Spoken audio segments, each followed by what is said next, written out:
with your experience, do you wonder if things were different because, social media was coming in? We had YouTube and Twitter, but, now Instagram is really taken off and you just see a lot more publicity. I mean, you probably heard about Paige Beckers and Jalen Suggs up here, and we can hear a lot about athletes who are far away. So do you wonder just how much the culture around prep basketball has changed, compared to when you were a student just a few years ago?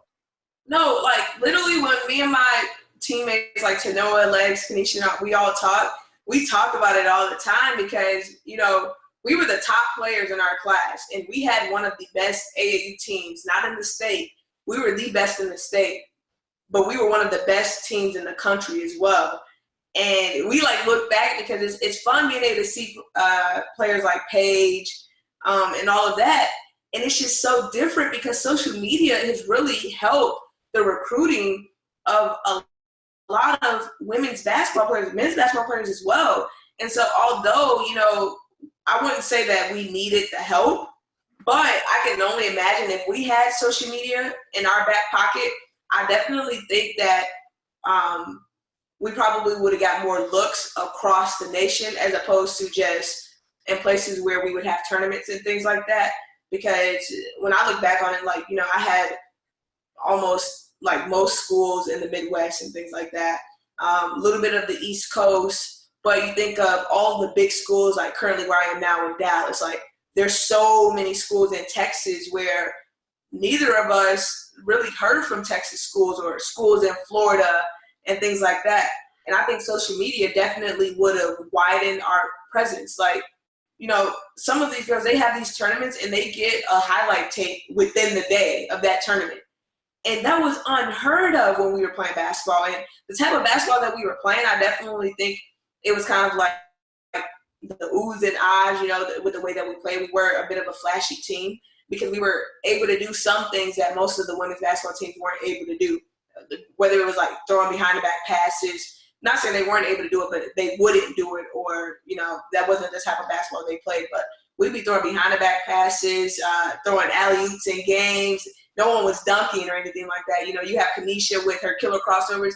Lex probably has one of the best crossovers, So we definitely had highlight-worthy material to have these highlight tapes, but social media wasn't that big. And I can only imagine had we had the social media and people making us highlight tapes within the day, I definitely think that the spread of the schools that recruited us would have been more nationwide as opposed to just concentrated in a few areas.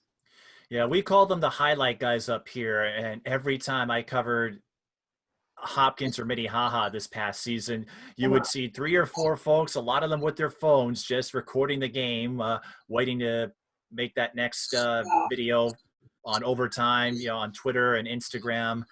And going back to prior chats, what is your advantage? I mean, it's one reason I still do the full broadcast, because I know 5 or 6 other folks are going to do these highlights. Well, anyone can do that. How do I stand out in this landscape that's changing? Yep.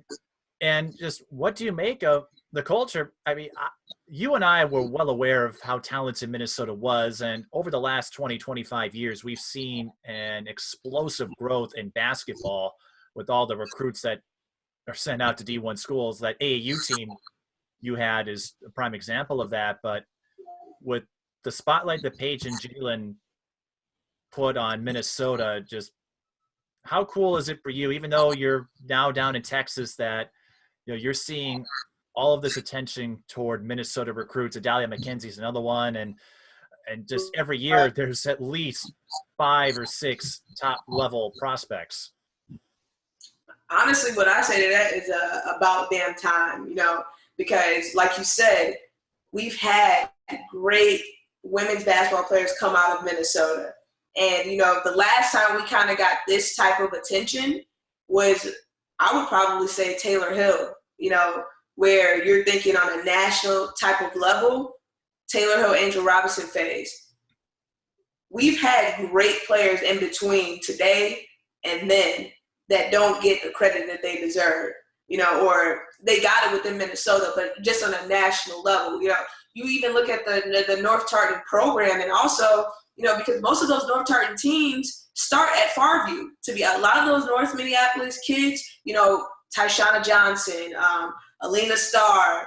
I actually believe, Janae Morton. I think Rebecca Dahlman actually played at Farview too. So if you really go back and look at the roots of a lot of the North Tartan or top talent in Minnesota, it probably starts there with Farview. Coach Jamal, Coach Nelson. Those were the ones that coached me when I was at Farview. And we've had really great players. Class of 2014, class of 2013. The list goes on.